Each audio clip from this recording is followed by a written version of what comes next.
ओं नमः शिवाय महारुद्राय धवलेश्वराय वालालिंगाय नमो नमः। दीपं यदि परं ब्रह्म दीपं यदि जनार्दनः दीपाहरतु मे पापो पूजादीपनमस्तु ते।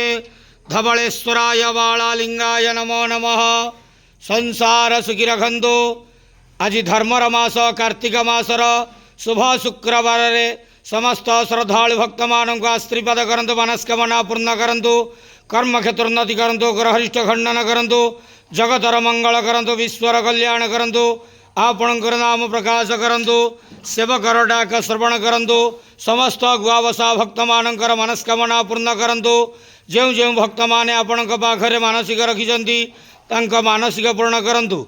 धवलेश्वराय वालालिंगाय नमो नमः।